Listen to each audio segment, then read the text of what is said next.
Welcome back! My name is ballerscuba. This is Video Games Over Time! We are still in 1986, and we are still in The Bard's Tale 2, The Destiny Knight. When we last left off, we beat the game. We got all 7 pieces of the Destiny Wand together. Using them, we made Círdan the Destiny Knight, and then we defeated the big bad archmage Lagoth Xanta, and thus saved something. We beat the game, though. That's the important part. But with that said, it is time to talk about how the game holds up today. So we're going to do a bit of a modern review here. The first thing that I usually like to ask myself when it comes to a modern review is, did I have fun playing the game? And this time it is a much more complicated answer than I'm used to. I think the answer ultimately is I had a little bit of fun, but the fun that I kind of derived from it, especially as the game went on, was from the sense of completion that I got from it. It felt like the game was a challenge, and I made it to the other side, so I had fun because I completed it. In terms of the gameplay and playing the game itself, ultimately the answer is no. I did not have fun probably for the second half of the game, probably even a little bit more than that. I stuck it out and I wanted to make it all the way through. I like doing that for RPGs when I can. This one was definitely frustrating, and I did consider dropping it several times, but we did make it all the way through. And I'm happy that I did, but I probably will never do that again. So let's kind of talk about different aspects of the game. Normally I try to talk about positive things up front and then kind of negative stuff after that, and then we kind of just do an overall assessment. This time we're just going to go topic by topic, and we'll kind of go over what I liked about certain things and what I didn't like about certain things. We'll start at the beginning, and that means the manual. The manual is usually the first thing that you get when you buy the box. You look at the back of the box, all the pictures, and then you open up the manual. Okay, what am I going to be doing? So that's where we're going to start. The manual does have a little bit of a story in it, and it's basically the majority of the story of the game is presented in the manual.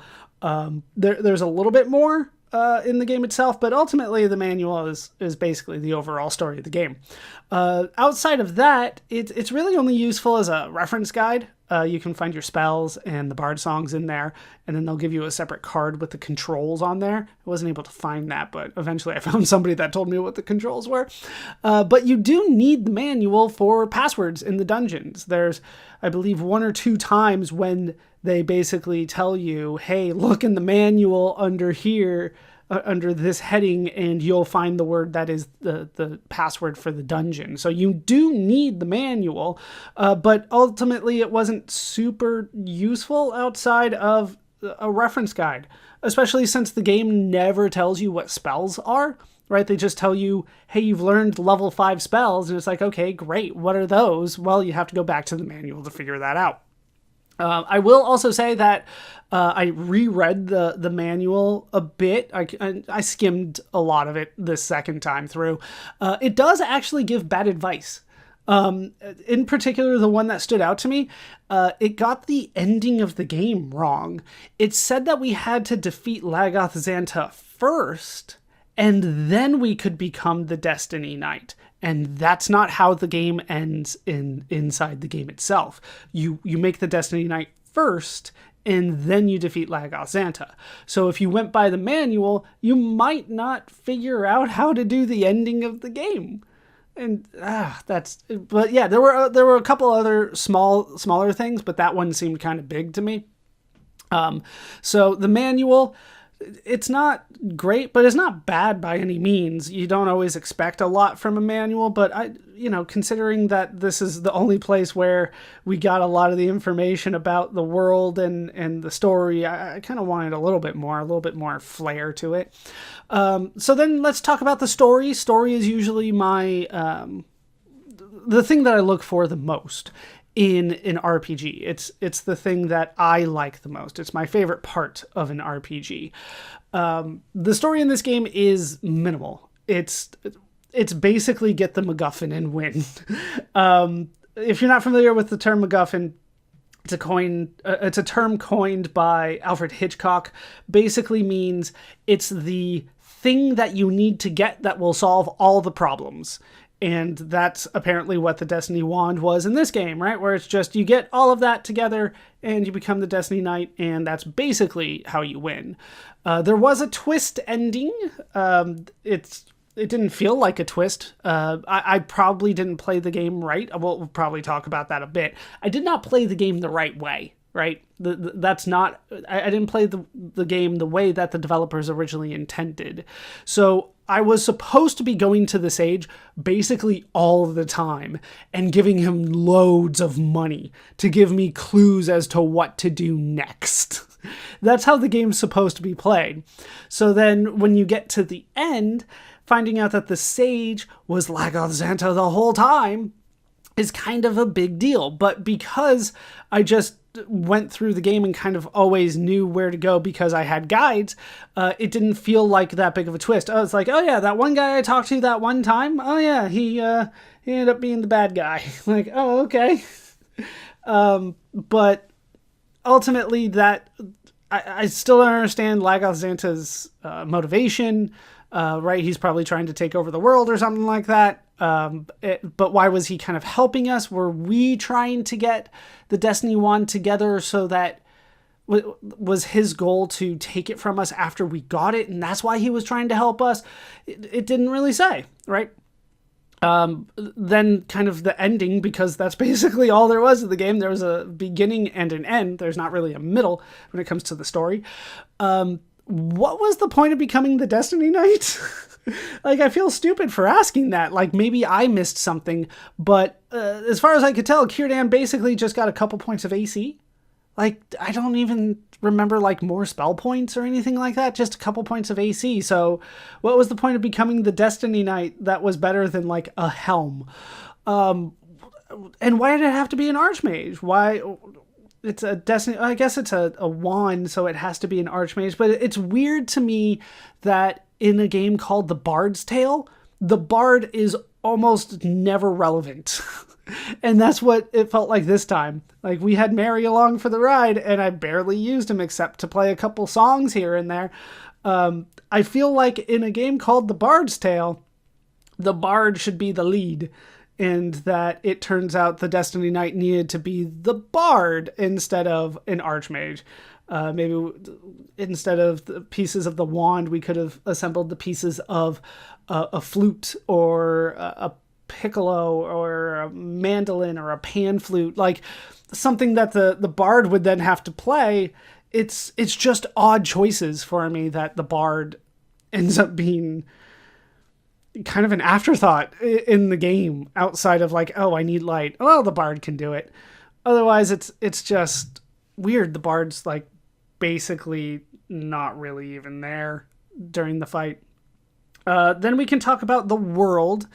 The world is a lot bigger than the original game. I'll give them credit for that, right? The first game we stuck in Scarab Bray the entire time. This time there were, I believe, 9... Well, no, there would have been 9. I think there were 6 towns and a couple other spots in the wilderness we could have gone to. So it's a lot bigger. So that's definitely a positive aspect of it. But it's hard to give it too much credit because everything felt the same. When I was in a town, I would completely forget what town I was in because they looked exactly the same when I was walking around. Granted, the layout, the map was different, but all the buildings looked the same. I would often just have to look down at the screen where it says what town I was in. I was like, oh, I'm in Corinth right now. Oh, okay. Or, oh, I'm in Colossae. Oh, I'm back in Tangermain. Everything was the same. The guilds were all the same. The shops were all the same. Temples were all the same. There was nothing really new about each town except for the dungeon and how to get in, and that was pretty much it. I do like that they added a couple new things when it comes to money. You can add the banks, and well, the banks and gambling were added in, and that's definitely interesting. And the banks would have been very useful if I were playing the game the normal way, because I would then have to use return spells. My characters would die, and I would have money stashed away in the bank that it was useful for that. And we'll talk about dungeons and snares and all that kind of stuff later. But if I were going through those normally, the bank would have been super useful. The way that I was playing it, they weren't. I just didn't care about money by the end of the game. It just did not matter at all. All right, so that's kind of the world. Let's kind of talk about the party now. We'll start with character creation. The characters that I created, it felt almost pointless by the end of the game. I like that I can do different classes. I like that I can do different races. But then again, those were all present in the Bard's Tale 1 and have been present in pretty much every RPG that we have played of this style. So it didn't feel too new, but I like that it's there. But more than any other game that I've played of this style, it didn't feel like it mattered which characters I made. Races don't matter at all. Classes do. So the only purpose of selecting a race is to figure out what class you can be. Because there are some limitations there, but it just didn't feel like a ton. I'm not sure why I was recommended to have 4 humans and 2 elves. Like I said, races don't seem to matter at all. I could have gone full gnomes and it wouldn't have made any difference except for like the first 2 or 3 levels. Like once you get past that, it just doesn't matter. So it's an interesting mechanic. I like it, but I felt like it fell short, and it didn't feel like I had anything consequential happen because of the characters that I created. It's also weird that when it comes to the characters, you have to be male. The game doesn't ask, right? But it also doesn't say, like, you have to create a male character. So I created Arwen, not thinking anything of it, and next thing you know, anytime Arwen's pronouns are used, it's always he, him. And it's just weird. It's off-putting. Why does it have to be male characters? Like, I just don't understand. That was weird, and that was just a simple programming thing. Like, you could just easily restructure the sentence to not use pronouns at all, and then it wouldn't have been an issue. You know, Arwen gets hit, or, you know, the goblin swings at Arwen, Arwen loses 10 points of damage, or Arwen dies, or whatever, instead of using a pronoun. There was no need for that, and it's not a huge deal in the scope of the game as a whole, but it kind of shows like a lack of attention to detail, because I believe in the manual it does say that you can have female characters, but then in the game itself it doesn't give you that option. It's also strange, and this is something that was present in the first game, but it's much stranger now because of how this game works to look at it. It's a strange setup to have characters kind of have random stats between 4 and 18. I think 4 is the lowest and 18 is the highest. You can do that when you create the character, but then all statistics max out at 18. Like, it's weird to have the creation of a character be so important that you can have a max stat when you start the game.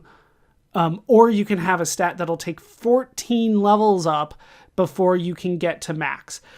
It's weird that that's the balance of a 14 range out of 18 total happens on character creation, and like you can't go higher than that. Like, it's just a weird way to do it. By the end of the game, although I did try to have a variance of classes, it just kind of felt like I had generic fighters, a bard, and generic mages. And the bard was kind of an afterthought because I keep it because it's in the name. It feels wrong not to have a bard, but and the bard was useful in certain circumstances, but ultimately Mary was kind of an afterthought, especially in battles. There were just certain parts of dungeons where, oh, I need a mage for this. And fighters, granted, there were different kinds of fighters, but did it really matter? Like, sure, Arwen was harder to hit than everybody else. That's why Arwen was first. And that's a little bit different than the paladin, but what did the paladin do that was different than a warrior? What did the hunter really bring other than a high critical rate? It just kind of felt like they were just fighters because they were just kind of there. Mages were the ones that were important, and it didn't matter what class they were. It just mattered what spells I had access to. So nothing really felt unique or important about my characters. It might have been better if I went with a rogue. Maybe I would have felt a little bit better with that, because a rogue, you're supposed to hide on the first turn and then attack the second turn, and then you get a high chance of getting criticals that way. But that just sounds like wasting a turn towards the end of the game, where none of my fighters matter at all, but we'll talk about that more later. Mages are clearly the most useful and best party members. You just got to keep them in the back row, so you have to have human shields in the front row. That's how the game felt by the end. That everything was just relying on mages, and I guess I have some other characters as well. When it comes to kind of the party setup, I like that they give you an option for 7 characters. Hey, that's nice. But then kind of as you go through the game, that didn't really exist. You don't really have an option of 7 characters because there's too many dungeons. I think I counted 3 or 4 where you need another outside party member in your party. Otherwise, you can't beat the dungeon. In one case, there were 3. And there was no way of knowing this until you got to that part of the dungeon, usually the snare. It was not well designed or well thought out, I think, because it felt like they gave you the option, but they didn't. They didn't give you the option. You could have 7 characters, and sure, maybe I could have leveled up Gothmog, our 7th character, when I didn't need to have an empty slot in my party. But how was I supposed to know, hell, even with the guides that I had, when I was going to need to kick Gothmog out? And the way the game was designed, you could not drop one of your created characters in the middle of a dungeon. You had to leave and take them back to the guild. You could drop the non-permanent characters in the party whenever you wanted. You could just drop them, and that'd be fine. But the actual characters that you created, you had to go all the way back to the guild. So you'd have to leave the dungeon if you found out, oh, I need another character slot here. Next up, we have spells. I do like that there was a variety of spells, but ultimately I felt there were too many spells. Most of them weren't useful. Some of them didn't work the way that they were advertised. I didn't talk about this in the game, but I did actually, on the run where I needed to have 3 empty slots, I summoned the Kringle Bros because there was a scripted fight against a doppelganger. And so I was like, all right, let's fill out my party so the doppelganger can't join, and then I'll just drop the Kringle Bros afterwards. The Kringle Bros, on the first turn when I used them, because I only lasted the 1 turn, I went, oh, that's not working. One of them hit another one and killed him. And a second one, when he attacked, hit Arwen and killed Arwen. And so I just went, oh, well, this was not good. So, even some of the spells, that they put in the manual don't quite work the way that the manual says. And so it ended up being so many spells, and I just only used the ones that I knew worked. Some of them had hidden traits that I didn't know existed. The manual doesn't say anything about Scry Sight working in anti-magic zones. It didn't even occur to me to think to do that, right? Why would I cast a spell to ask where I am when I can't cast spells? Well, there's an exception for that one. Oh, okay. Ultimately, I think I had less than 10 spells that I used regularly throughout the whole game. I only had to really think about using those 10 spells most of the time. And I think maybe a total of 20 that I used throughout the entire game. There are 79 spells. Granted, most of them are summons, right? A lot of them are summons. It felt like the game had half the spells be summons. But we've talked about how that kind of works before, and it's just, I didn't really feel the need to do it. And by the time you're halfway through the game, only the Kringle Bros can actually survive a battle. Nobody else can. And like I said, they're not always friendly to you, so I don't need it. Because, and on top of that, if you have a full party and you do have to go to a dungeon where you do need another party member to join, sometimes they only give you one shot, right? That's what happened with the first dungeon, right? We needed that flying monster, and if you said no, you didn't have another chance to do it again. You had to leave the dungeon floor and come back and try, all because you maybe had a summon, or maybe you had your 7 party members with you. Just not well designed there. In terms of the battle system, it's very similar to things that we have seen before, right? Very similar to the Bard's Tale 1, Wizardry, and Ultima. Well, some of the Ultima games. But I would say this one is much more aggravating and tedious, because there's so many monsters that will inflict status effects that can ruin a run. If you get aged, right? You turned old or withered or whatever term you want to use.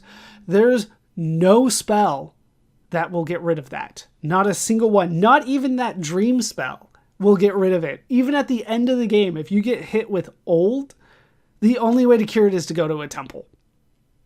And old shows up in the first dungeon. From the very beginning, you can be hit with a status effect that there is no way for you to cure other than leaving the dungeon and going to a temple and paying money.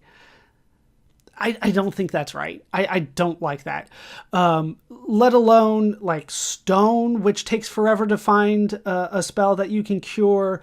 Instant death, which takes forever to find a spell that can cure, right? All based on a critical hit. If they hit you and it's critical, you're dead. End of story.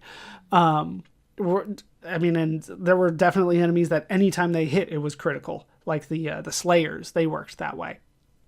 Then there's also the level drains. The game is big on level drains, and I have said it before, and I'll say it until the people stop using it in games.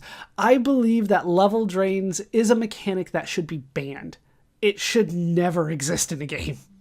You should never take away progress that I have worked hard to get away from me if the dice roll against me.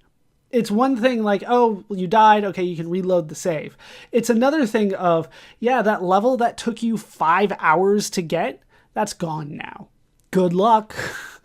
It's not as bad as in this game as I have seen in other games, because I believe you can just go to the review board and get it back.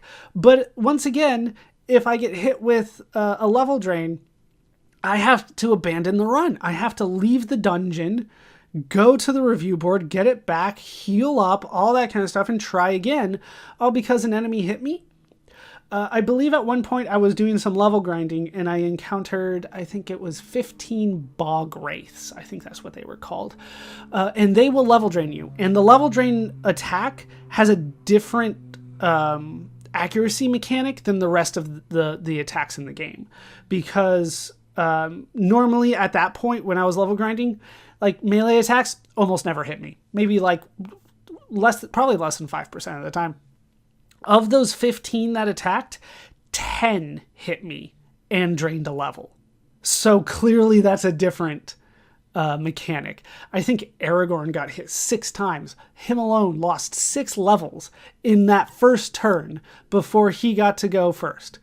It's also a battle system in which the enemies almost always go first. I think Lagos Xanta was the only one that I got to go before him. Every other time, it's just I'll put all my spells and attacks in, and the enemy gets to go first. Even though my stats are maxed, it just didn't matter. Enemies always get to go first in this game, and I don't like that. On top of that, I have notes here, starting after the second or third dungeon, the majority of melee attacks, anything that's not a spell, like Dragon's Breath or just regular physical attacks, over half of them started missing. And according to my, mental math, by the end of the game, it's well over 95%. Melee attacks just stop working.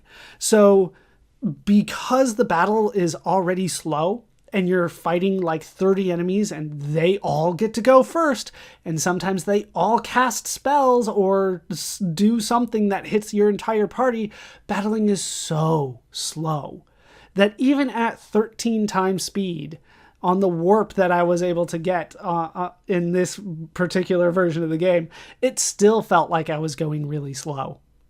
Right? To just go miss, miss, miss, miss, miss, miss. Just over and over and over and over and over. It just made battling tedious. It just felt like I was wasting time getting into battles. It just felt like waiting for my spells. That's what it felt like.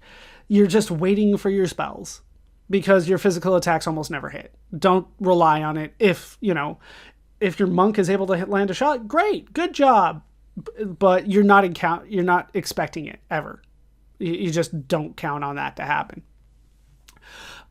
So the battle system, although similar to what we have seen before, I think because of small mechanic changes here or there and the way that it's set up, it felt so much worse than any other game that we have done to this point. It just felt like I don't want to ever get into a fight. And that's never a good sign. It's not like, this is a fight I want to avoid. No, just I never want to get into a fight. Even if it's the final boss. I didn't want to do that fight. Just, let's see what happens, I guess. When it comes to the experience and leveling, I do like the class changes. And that's about it. The experience and leveling is not balanced, like, at all. According to my math, you need over 6 million experience for your mages to learn all of the spells in the game, which I think is necessary to beat the game. Maybe you don't. Maybe you don't need to go up that Archmage one at the end, because I think 4 million of the 6 million is just for Archmage. But once again, not balanced. Maybe you don't need all of that, but I felt the need, yes, we need to get all of it, and then I can get this best spell of the game until the basically plot spell of the game. But despite you needing 6 million experience, battles max out. The most experience that you can get from a fight is 65,280. And I know that off the top of my head after going through the game.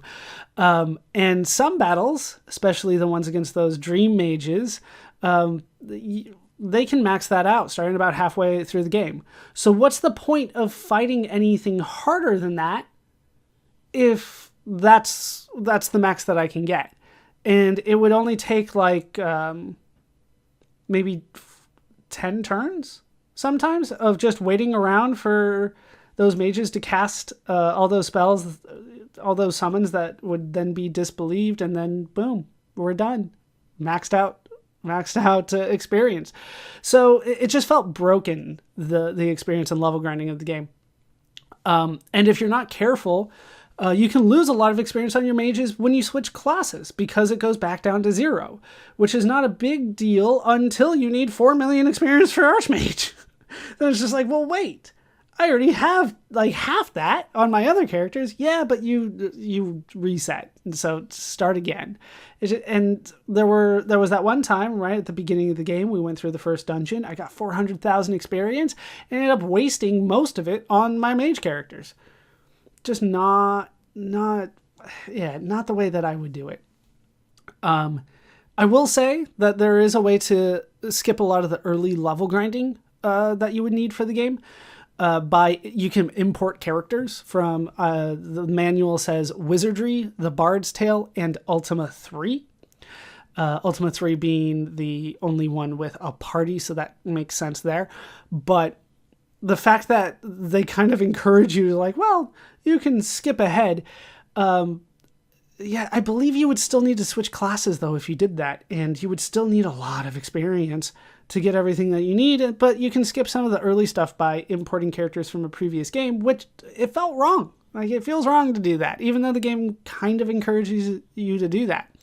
I will also say that gold, we'll put that into this experience and leveling section.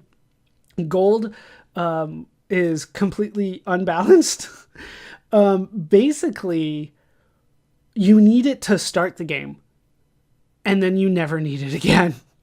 You'll have way more than you'll ever need, as long as you don't lose it all in a dungeon by dying. You'll have all the gold that you need once you have probably about like 5,000. Once you have 5,000, you can just kind of go through the game never worrying about gold ever again, because you'll have more than you'll ever need. And so it just felt like there needed to be something else that I could spend my gold on. Like I said, I was supposed to spend it on the sage. I was supposed to spend it on tips from the bartender. But each of my characters had, I think, over 2 million gold by the end. There's no amount of sage advice or bartender tips that's going to add up to that. There's just way too much gold. Which I guess it's fine that I don't have to worry about it, but at the same time, it just kind of felt like an afterthought again. Just, well, you need gold to start, and then after that, you're fine.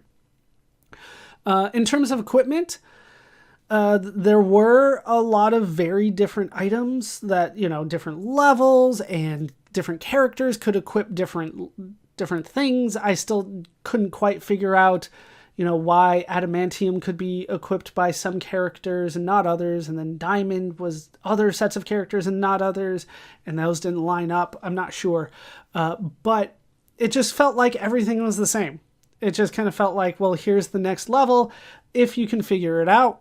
I would love to have seen equipment better utilized than that.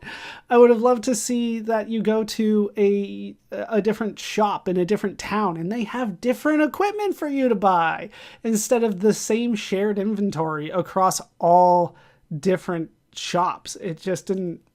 It felt like there was no reward to going to the next dungeon. It's just, well, I hope for the best. I would have also loved to see a treasure chest out in a dungeon that I didn't have to fight somebody to get. Because like we kind of mentioned, I didn't like fighting. So I would love to have just a treasure chest. And the only thing that we had that was close to that was solving a puzzle, and then they just give you an item, right? But something like that, just, hey, here's a random chest at the end of the corridor. Would you like to open it? Oh, hey, look, it's a better sword for you. But because everything had to go through a battle, it just felt like, all right, well, I'm never going to get better equipment, and I didn't even really need it. Once I got to a certain point of the game, like, yeah, the equipment's fine. I can go through the rest of the second half of the game without worrying about equipment or gold ever again, or fighting ever again. It's just not designed well when you think about it that way. Like, the more that I talk about it, the more it's just like, well, it's not designed well. I would also love to know what the equipment does. Apparently there's some items that you can pay Garth. I think it's Garth, right? You can pay Garth 500 gold and he'll give you a vague idea of what an item does. But, I shouldn't be sitting here going, is a stone blade better than a pure blade or a day blade? Like, what does this mean? And the manual basically just tells you whichever is more expensive, that's the one that's better. But that's not always, they say that's the case much of the time. And it was like, well, what does much of the time mean? Is that 60%, 90%, every time except for once? Like, what does that mean? And so you just kind of have to guess and check with your equipment. Am I doing more damage now? So, like, you have to take notes. How much damage is this character doing? Okay, let's switch their weapon and see what this does. I mean, hell, I didn't even know whether equipment would be like an item or a weapon or a piece of equipment like an armor. You just didn't know until you equipped it and saw what got unequipped. Why is the final Destiny wand considered an item and not a staff? Why? I don't understand. So yeah, it would have been great to have some sort of idea of what everything was in the game and whether it was an improvement or not. And it felt like the only way to do that was to put it on your character and hope for the best. Just guess and check. And this game is really going to punish you for guess and check. because now we're going to get into the part where things are kind of taking a downturn for me personally. We're going to start talking about dungeons. Dungeons, they were very tedious. I mean, granted, it was basically the only thing I was doing in the game on screen, but man, were they hard for me to go through.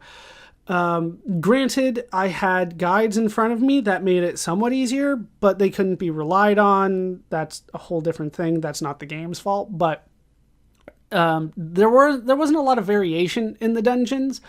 It was just, this is a new map, and figure out what you have to do. In terms of like the overall main dungeon, the snares are something we'll consider separately. But keep in mind, the way that you're supposed to play this game is you're supposed to draw out every dungeon, every nook and cranny, every corner, and like probably put notes. There's a spinner here. This is an anti-magic zone. There's a fight here. That's how you're supposed to go through this game. I never want to do that. I refuse to do that. That's not for me. I struggle enough playing the games skipping that part. So I want you to picture what it would be like to play this game the proper way. So you get into a dungeon, you turn on some sort of light, right? A lamp, a torch, or, a spell, whatever. You cast Scry Sight to figure out where you are. Normally you start at 0, 0. Good. And then, but it'll tell you which direction you're facing, which is not always north, but usually is. Then you take a step forward and you cast Scry Sight again. It'll tell you where you've moved and which way you're facing. And then you draw a little line or two on the graph paper. And then you rinse and repeat for the entire dungeon. And I believe they are 22 by 22 squares. And there's usually 2 to 4, I think it goes 2 to 5 levels per dungeon. It's going to take you a long time to do that, right? But that's what the game wants you to do, right? There were, I think in the first dungeon was a puzzle that had you actually look at your graph paper and go, hey, I noticed in the corners, those letters, there's almost things that look like letters that spell pass. Well, you needed that to get further into the dungeon. But on top of that, there were so many fights in the dungeon while you're doing this process that you would never be able to do it you would never be able to map out a dungeon while fighting. I honestly believe that. If you are mapping out the dungeon, you're running. If you're trying to complete the dungeon in any way, you're running from fights.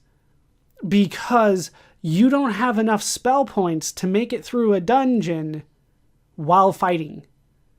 And that, I understand that he wanted to make it harder as you kept on going. But the way to make it harder is not to make it so that I want to avoid fights more. And the fact that running had, I think, like a 99% effective rate for me throughout this. I think there were only 1 or 2 non-scripted fights that I couldn't run from. Shows me that he just wanted you to run. Like, that's the way the game was actually designed. You just run from every fight. That's not fun. Like, it doesn't feel like a challenge. It doesn't feel like a challenge if I run and it works every time. It just feels like you're killing time. Like, all right, here's another fight that I'm going to run from, and another fight. And I would have to do that, 150 times to get through a dungeon? Like, it's not right. I feel like because of the way that the battle system goes, though, the only way to make substantial progress in this game is to have a grinding session where all you do is fight the same enemies that give you a lot of experience and aren't too difficult, and you get your experience there, and then on a separate run, then you go and try to complete the dungeon. And that's when you start mapping things out, trying to solve things, trying to complete the dungeon. I feel like it has to be separate. I normally make those separate when I do it because it makes it easier for you guys, and it's a lot more fun to watch the videos if I'm not just level grinding while I'm trying to clear a dungeon. But for it to be the way the game's designed, that you're not supposed to fight, like you have a fighting session and then a non-fighting session, I think that's just wrong. But that's the way that I think it would have to be done, because there's absolutely no way that you can make it through through the entire dungeon where you have to cast spells every fight and also use spells in order to get through the dungeon. It just doesn't work. I just don't see how you could do it. You'll never have enough spell points to make it all the way through if you have to cast a spell every time you fight, and you have like 100 fights. It just, I don't know. So that ends up kind of defeating having the purpose of fights in a dungeon. I wish all dungeons basically were like a snare where you can't get into a fight, because that would have saved me a lot of time. And it would have made the game feel like I was doing it right. But it felt like I was doing this edge case, this wrong way of doing the game, but it was really the only way to do it. It just didn't feel right. Because, I mean, there were a couple of times you had to get into a fight in a dungeon. I believe 1 to 3 required fights was kind of the average to get through a dungeon. But that was the only time I fought. For like the second half of the game, it's just like, well, I have to fight this one, so I guess I will. But one of the other things is that you just never know when those are going to show up. Maybe this is the required one. Maybe it's not. And the only way to know for sure is to try to run. So the game wants you to run. And then you needed to solve the puzzles. So let's talk about the puzzles. I think the puzzles weren't very good. I think the clues were very vague, and they would have multiple, I would say, correct answers. You just kind of had to guess the right one. The one that stood out the most to me, the clue was where no men are, and the answer was women. Which, I get that women is the opposite of men, depending on the context. But women is not an answer to where. Where no men are. Women. Where? Women. Like, it doesn't work. But that was the clue, and that was the one that you had to put in. And there were so many like that where it's just like, well, I guess that's the answer in a way, but not really. And so the puzzles I felt were bad. And a lot of them felt like guess and check. You know, technically if I said, like, guess a number between 1 and 1,000, that's a puzzle. And I don't give you any clue, and you just sit there and guess numbers until you guess the one that I was thinking of. Like, that's a puzzle, but it's not fun. And these puzzles didn't feel like fun. Like, it didn't feel like something I went out and solved. It felt like, all right, what are you looking for? Just tell me what you're looking for, and I'll put it in. That's what it felt like. It didn't feel like I was solving a puzzle. It just felt like I was figuring out what the game designers meant with their vague clues. So the puzzles, I would say, were bad. Then we have the snares. I like the idea of snares. I like the idea of having a puzzle at the end of a dungeon instead of a big fight. Sometimes I felt like it should have been much more a fight or a snare instead of a snare every time. But I like the idea of it. Maybe a big boss fight before the snare. That would have been good. You get the boss fight, and then you make it into the snare. But either way, ultimately the snares I felt were not fun. It just felt like an ordeal to get through, which granted it kind of was. But the fact that it has a real-time clock that you can't see, that eventually just runs out and your whole party just dies, I think was the worst decision of this entire game. I'm not entirely sure why that existed, why that mechanic existed, other than to punish the player. And if you are slowly going through the dungeon the way the game wants, mapping out every corner, you get to the snare, and now you're on a real-time clock. And if you cast Scry Sight and try to figure out where you are all the time, you'll never make it out of the snare. Imagine going through snare number 7. That was the last snare, where we had 7 mazes to go through. And I didn't make it once, already knowing which way I needed to go because I wasn't fast enough. Now imagine doing it where you had to map it out. It's ridiculous, that one in particular, but it goes kind of counter to the mapping that the game wanted you to do the whole time. Like, why would you encourage people to map the whole time and then punish them for mapping? Like it's almost like a troll. It's almost like they were purposefully trying to make fun of the player, but it just felt like punishment because it didn't feel like a joke. It just felt like I'm being punished for what I was doing. Also, the solution to the puzzle being to do the same thing several times, I disagree with that unless there's some sort of indication that what I'm doing is right. And there wasn't in the snares. They would just go, oh, I think you've got it. And then, or I think you're on the right track or something like that. And then you just had to do the same thing over and over. What was it like? I think 4 times going into those 4 rooms, 7 mazes. I know a different version of the game when you get that vial and you have to like satiate the appetite of the magic mouth. In other version, like in our version, we did it once. In other versions, they said either like 5, 6, or 10 times you had to do it. Like that just feels like more punishment. Like, well, you had it right, but I didn't tell you had it right. Just keep doing it until it works. But that's, once again, only some puzzles. Like the snares just weren't designed well in my mind because the clues that were given are so vague that there's no way you're going to figure out the snares first couple times through. Even once you've mapped out the whole snare, there's a good chance you're still not going to get the puzzle right because they just don't give you enough clues. And remember, every time you don't do it fast enough, your entire party dies and all your money goes away and you have to start from scratch and bring them back up to speed. Like it's just a punishment. Like that's not good design. All right, let's talk about the technical aspects of the game. We have graphics. Graphics were okay. There's nothing really remarkable about them. There's nothing too different that we have seen from the graphics in this game compared to other games that we have played.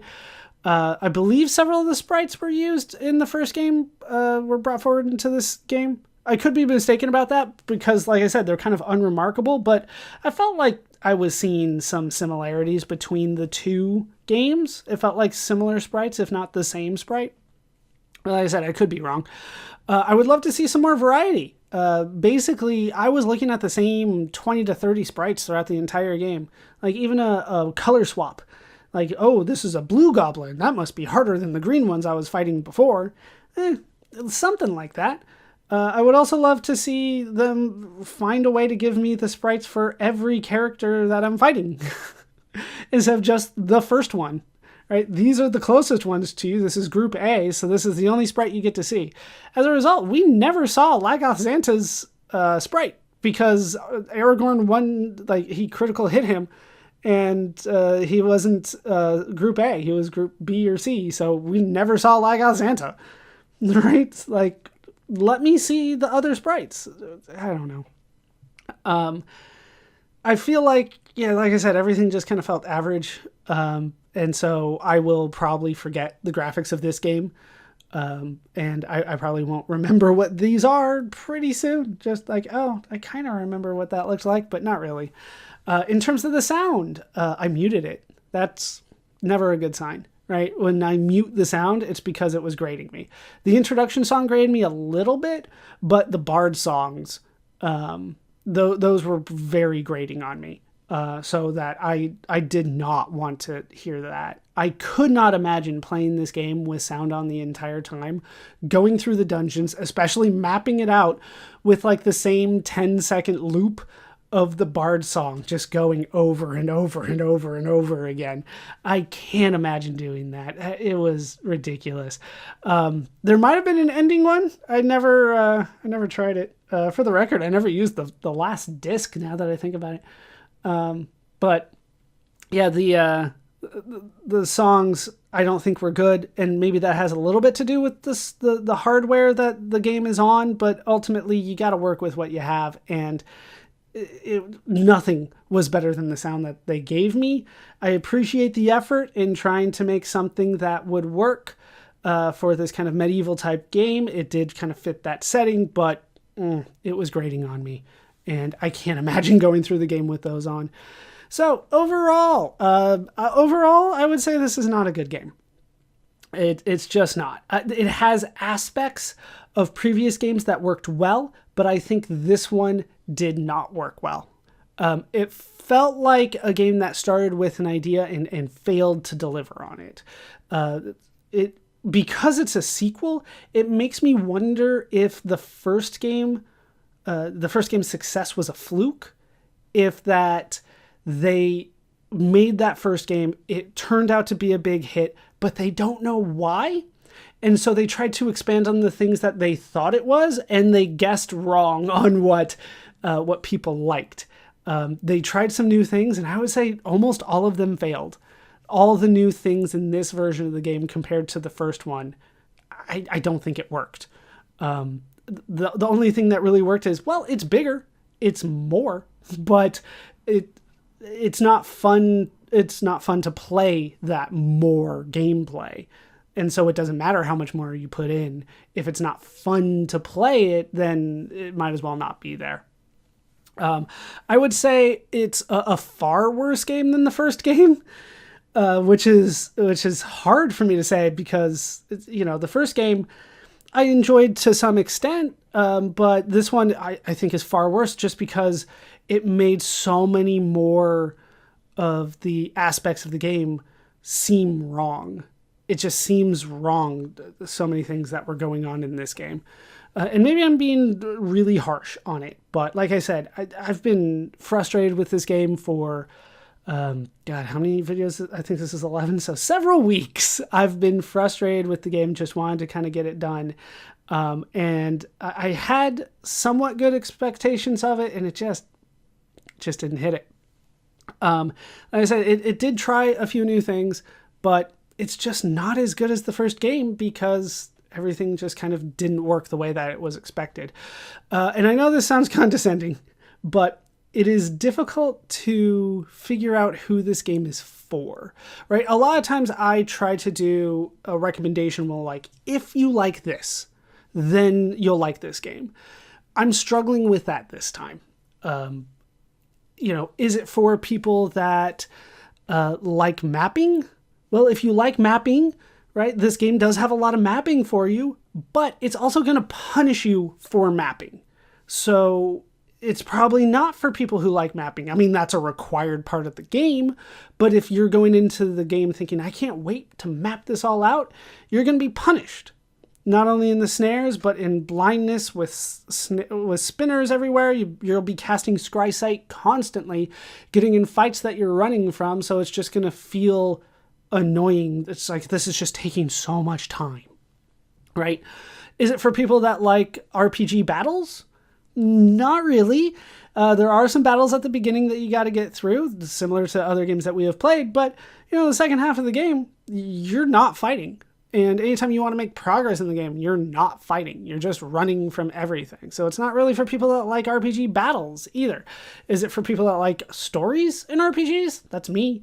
No, because the story is pretty minimal. You get the item that you need, you defeat the bad guy, and that's it. So there's not a lot going on for the story either. There aren't really any aspects of the game that I would say are completely positive. There's not one aspect of the game that is just like, yes, that was a success from beginning to end every time it came up. No, there's always asterisks and, well, this part might be good, but this aspect of it is not. It's just difficult to recommend who I would play it to, or who I would recommend it to play. And the biggest thing for me, and this is something that I've kind of held off on, but I've hinted at a few times, is that in order to play the game the way that it was designed, right, I estimate that it would take somewhere in the range of 1,000 hours to beat this game the first time through. That sounds like a lot, and it is. But keep in mind, I played it for about 40 hours. Right? So it's, well, actually, I played it for more than that, didn't I? Oh, God, I've lost track. I've probably played it for 50 to 100. Let's do a big range.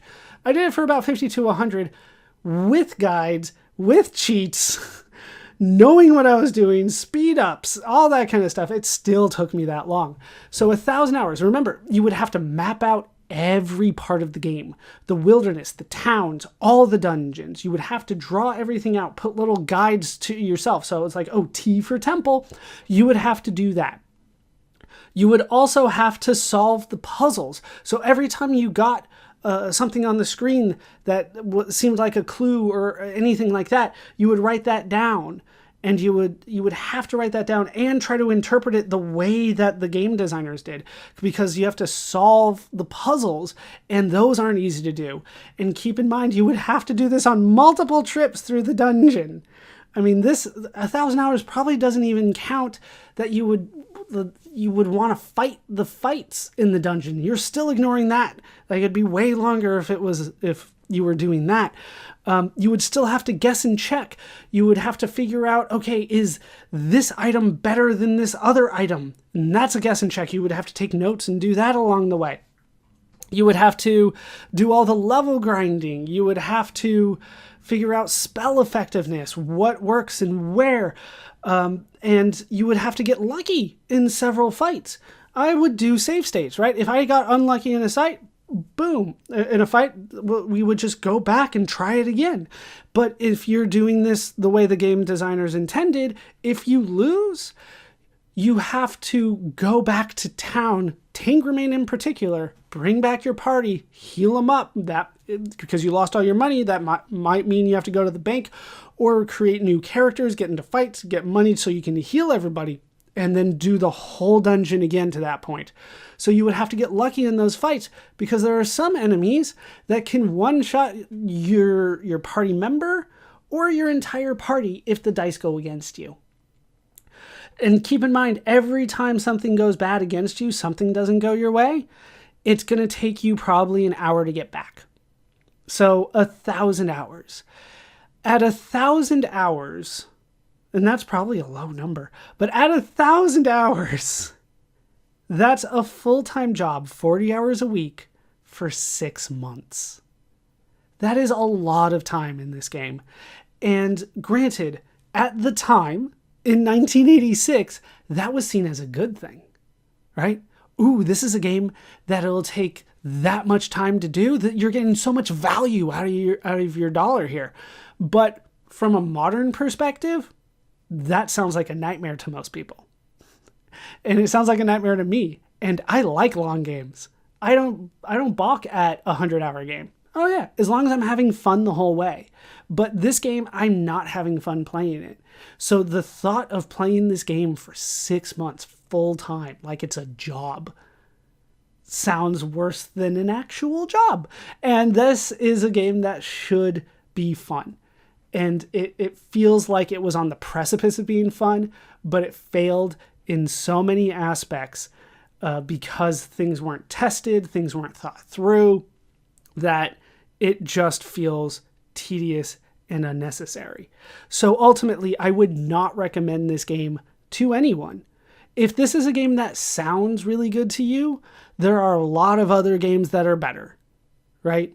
By this point, by 1986, just the older games, I would recommend all the Ultima games, including a Calibeth. That would probably be more fun for you.